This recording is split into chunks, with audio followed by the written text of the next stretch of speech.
Hey, friend. So, we're still talking about healing. And last time we talked about mental and emotional healing. And this time we want to talk about physical healing. And I'm not going to channel this time, we're going to talk about it. Because physical healing can show up in so many different ways. It can show up as an actual miraculous healing event from our physical body, like we had a problem and now we no longer have a problem miraculously. Or it can be a slow evolution of healing where we gradually get healthier and healthier and healthier. Okay? Both of those kinds of experiences are equally valid.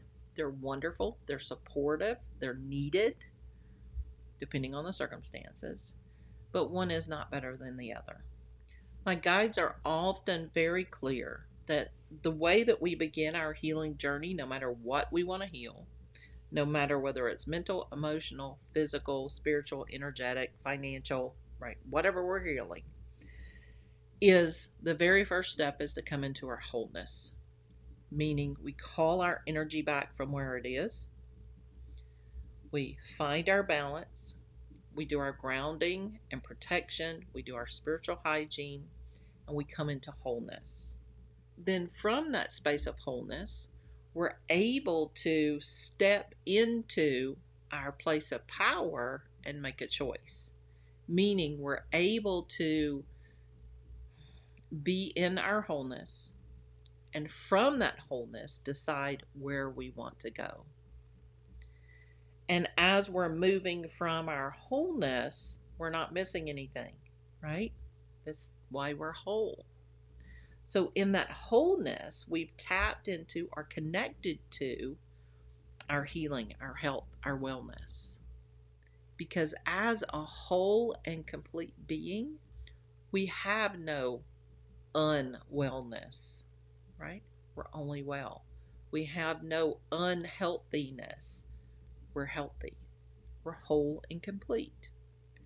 And so, as we gather ourselves and we come into wholeness, and we learn to hold that wholeness no matter what it looks like, no matter what our body may feel like, if we can connect into our wholeness and hold that,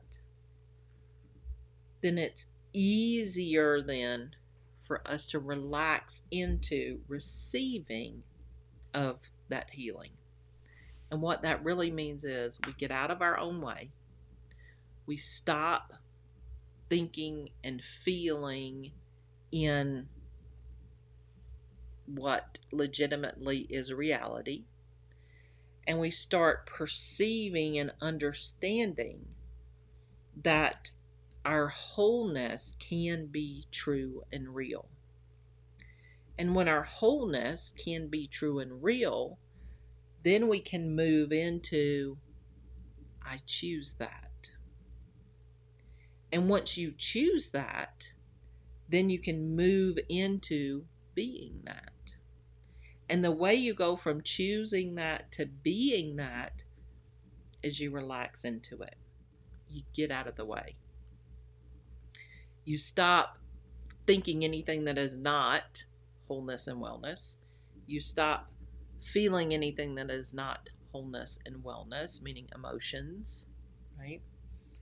And you become wellness.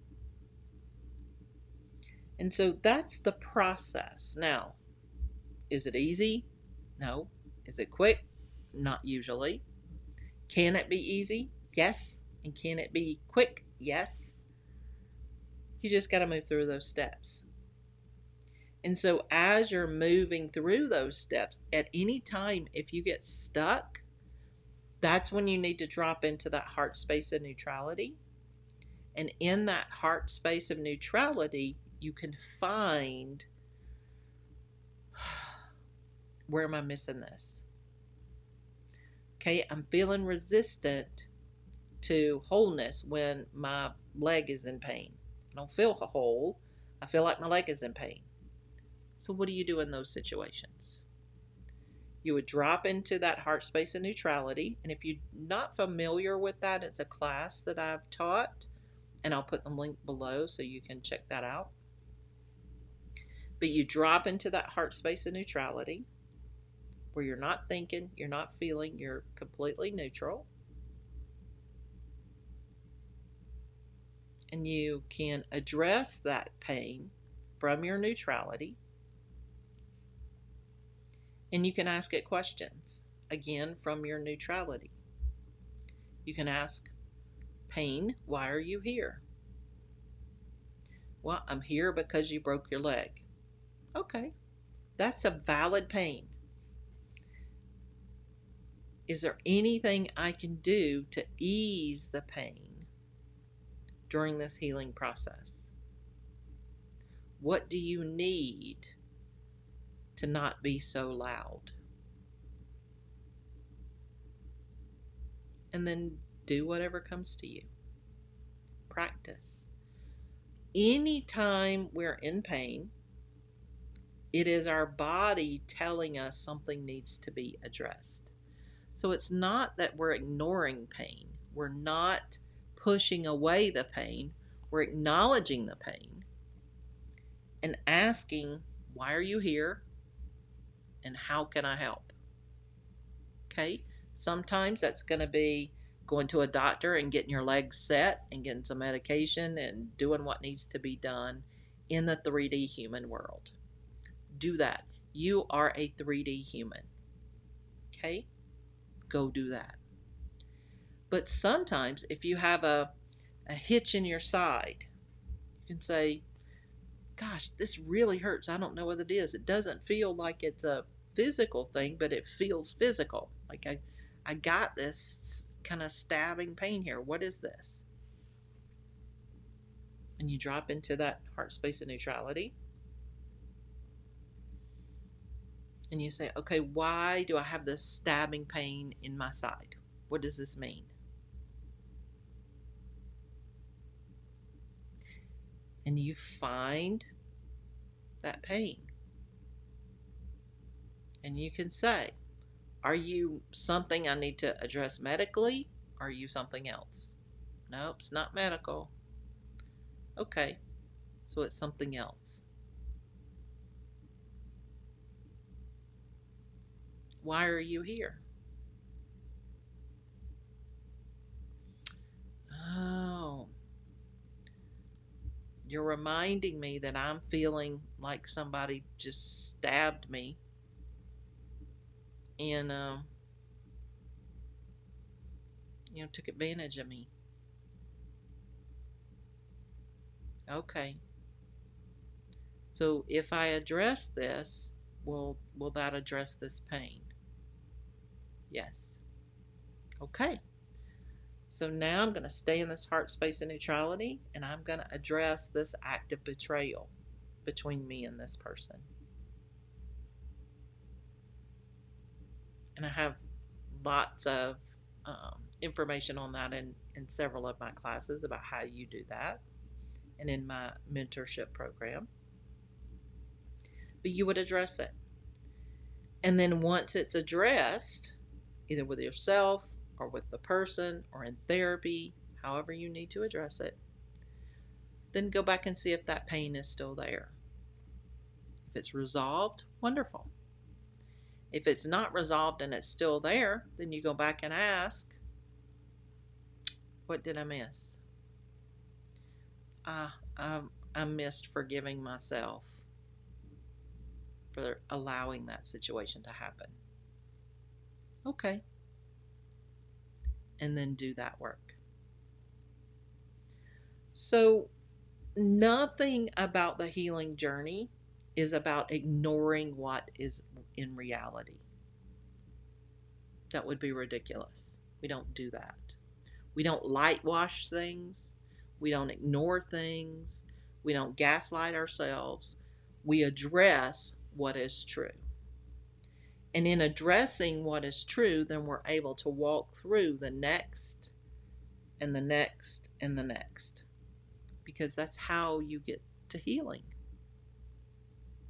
And if you can do those steps, to move through healing quickly, then the healing comes quickly.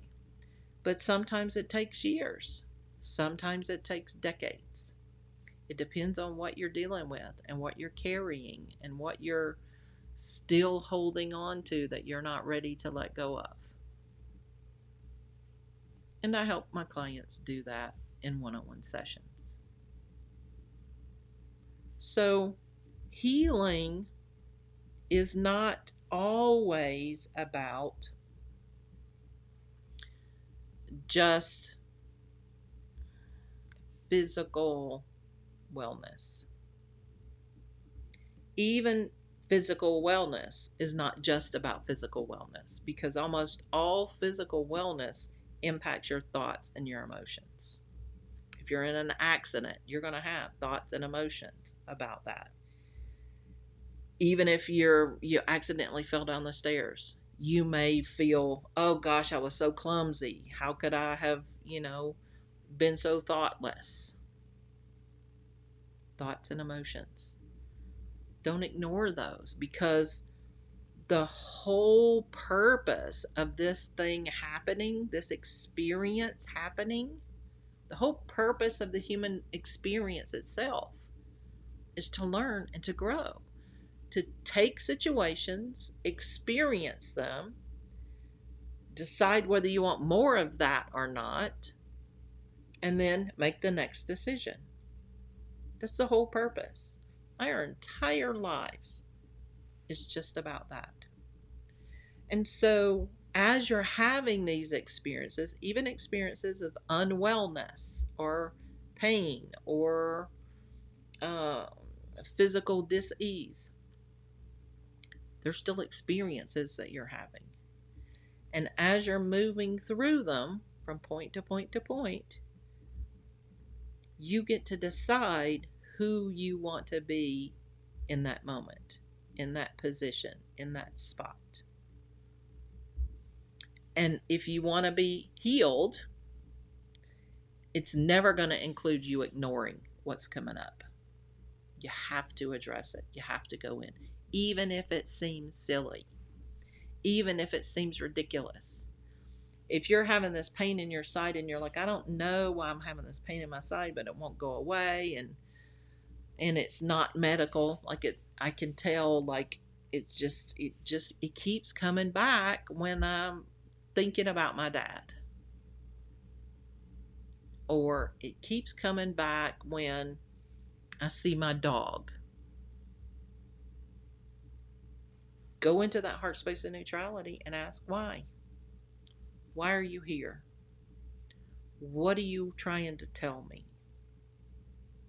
Because every experience is giving us an experience. And all experience is giving us choice. So you can simply ask, what choice are you offering me? What choice are you offering me? What are my options? And then choose the highest vibrational choice you have available at that moment. Meaning, what's the highest vibrational choice I have the ability to make in this moment?